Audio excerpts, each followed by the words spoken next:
I went to college in the mid to late 2000s, and these are the people I went to college with. First of all, we got the emo kid. They don't exist now, but at the time, they were revolutionary.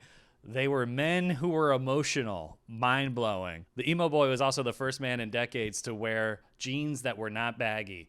They were tight, and at the time, I had no idea where you could even buy these things. Me and everyone else just assumed they were buying in the women's section. They also had long hair that was usually swooped to the side, and sometimes they would cover that hair with I can only describe to be a train conductor hat. These people were good to know because they would ask you to come with them to events that you had no idea were going on. Like they would ask you to go to a show that was being held in an abandoned church, and you would go there. You would think everyone in the crowd would look like the emo boys, but there were really attractive girls there.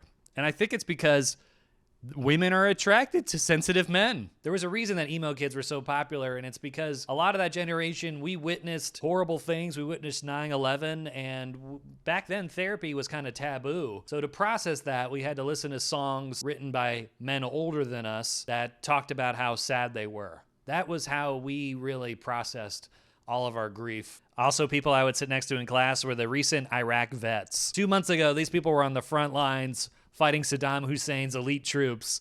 And the next moment, they're next to me in my Finance 101 class. Sometimes I wouldn't even know that the vets were in my class until somebody dropped a book. And these people were processing what they went through in the worst ways. They weren't going to therapy. They were drinking heavily. What we really should have done was got the vets together with the emo kids so they could get in tune with their emotions through Motion City soundtrack. The last group were the Metros. These people really cared about their appearance. They would wear shirts with their collars extended, popped. And what's more ridiculous than that?